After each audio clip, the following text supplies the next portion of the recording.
je vais vous confier une chose. Dans cette bataille qui s'engage, je vais vous dire qui est mon adversaire, mon véritable adversaire. Il n'a pas de nom, pas de visage, pas de parti. Il ne présentera jamais sa candidature. Il ne sera donc pas élu. Et pourtant, il gouverne. Cet adversaire, c'est le monde de la finance. Paris, La Défense, 19 mars 2012. Parmi ces tours, le siège de la Corporate Investment Bank du Crédit Agricole. Et dans cet immeuble, les bureaux de Chevreux, le plus important broker indépendant en Europe, qui conseille 1200 fonds de pension, banques, investisseurs institutionnels. Avec des bureaux à travers le monde, à Boston, San Francisco, New York, Tokyo, Zurich, Madrid, Athènes. C'est d'ici qu'est parti ce papier. C'est une note brève en anglais de seulement 9 pages, qui n'était pas destinée au grand public, seulement aux opérateurs de marché. Mais quand on est tombé sur ce document, on a eu l'impression de découvrir le plan de bataille des financiers. Car eux préparent déjà la préélection. Et ils comptent bien en tirer une victoire, quel que soit le vainqueur, la fin du CDI. On a donc contacté l'auteur de ce texte, Nicolas Doisy, le chief économiste de Chevreux. Il a accepté de nous recevoir.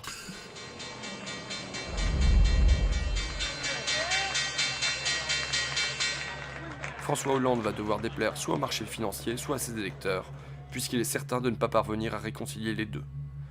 Déjà, on a des investisseurs anglo-saxons qui s'étonnent du faible détail qu'on puisse avoir, qu'on reçoit des candidats dans leur programme. En fait, les candidats n'ont pas de programme, pour le faire simple.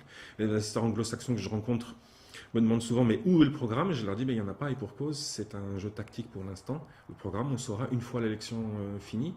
Et en fait, on le connaît déjà. Il sera imposé par l'appartenance à la zone euro. C'est ça le point important. C'est que le conflit d'objectifs que va avoir François Hollande, c'est rester dans la zone euro versus satisfaire les demandes de son électorat naturel.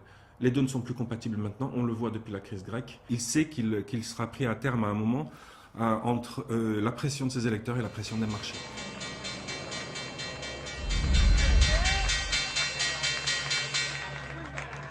C'est regrettable pour François Hollande, mais la nécessité d'une libéralisation du marché du travail est le résultat direct d'une appartenance de la France à la zone euro. Aussi ne peut-on avoir l'une sans avoir l'autre.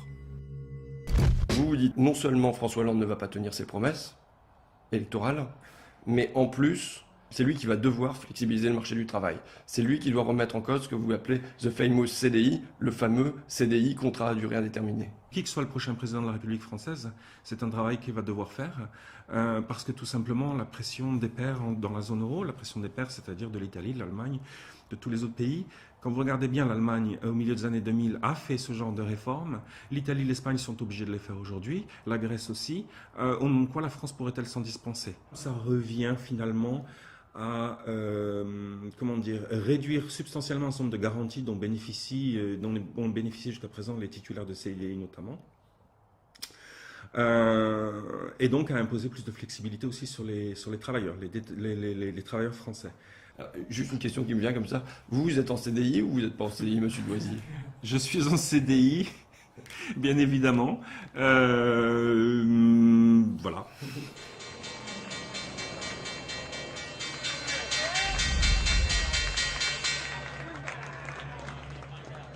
La demande de renégociation du traité serait alors utilisée pour tromper le public français en lui faisant accepter des réformes correctes, dont celle du marché du travail.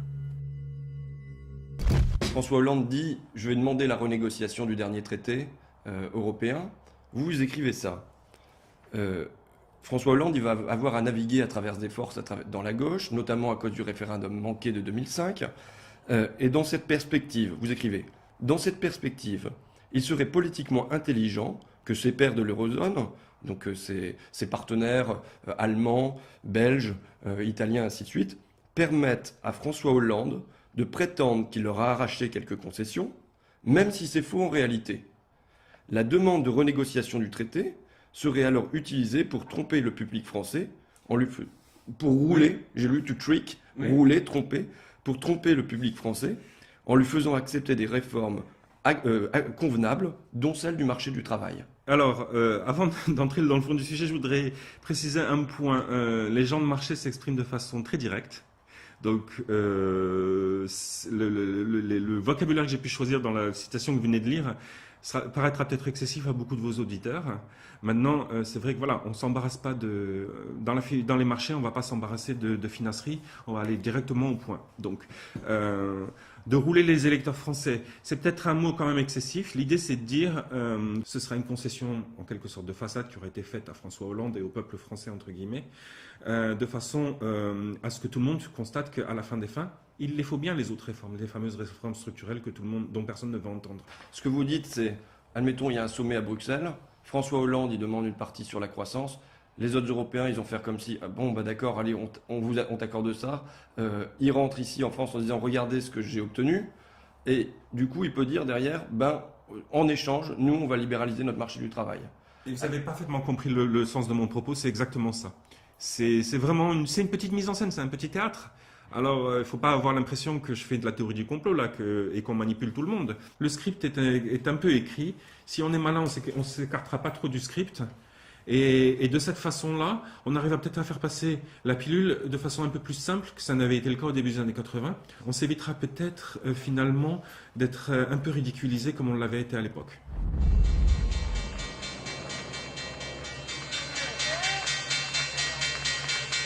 La pression des marchés devrait être une incitation suffisamment puissante pour que François Hollande évite de jouer à des jeux stupides. Maintenant, il y a un danger qui se présente. C'est la semaine qui vient de s'écouler, en particulier le week-end qui vient de s'écouler. On voit que Mélenchon est vraiment en phase ascendante. On a bien entendu ce week-end François Hollande qui dit « Oui, croyez-moi, ça va être du sérieux ma renégociation du traité ». Et bien sûr, il est bien obligé parce que avant de gagner le deuxième tour, ceux qui ont connu 2002 savent qu'il faut gagner le premier. Et quand on voit la montée en puissance de Mélenchon, ce qu'on se dit tout simplement, c'est qu'à partir de maintenant, il va bien falloir que Hollande commence à donner quelques gages à sa gauche. Et c'est là que ça va devenir un peu plus compliqué pour lui. Parce que les marchés vont commencer à comprendre, vont commencer à le sentir. C'est ça que je veux dire, c'est que le marché ne laissera pas passer de toute façon.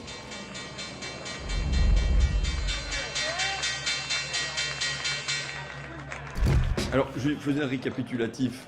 Je disais, cas numéro 1, François Hollande est conciliant et il revient de lui-même sur ses maigres promesses de campagne.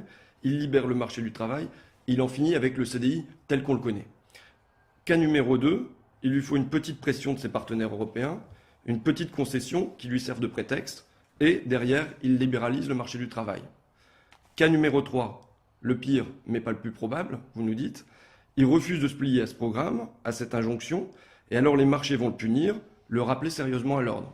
C'est bien ça? Oui. Donc là, jusque-là, dans les 3 cas, c'est toujours les marchés. Quand vous dites soit les électeurs, soit les marchés seront déçus, dans les 3 cas, c'est toujours les électeurs qui seront déçus et les marchés qui gagnent. Oui, regardez la Grèce, regardez l'Espagne, regardez l'Italie, regardez tout ce qui se passe en Europe depuis 2010. On a bien vu que de toute façon, à la fin, c'est le marché qui l'emporte. Je ne suis pas en train de dire que le marché a nécessairement raison, et, au sens moral du terme, en tout cas, il aura raison factuellement, puisqu'il s'imposera, ça c'est clair. Donc c'est de ce point de vue-là que je le dis, oui, en effet. Vous avez raison, les électeurs risquent d'être plus perdants que les marchés. Je ne sais pas où vous m'emmenez en fait. Je propose un quatrième cas. L'irruption du peuple sur la scène de l'histoire.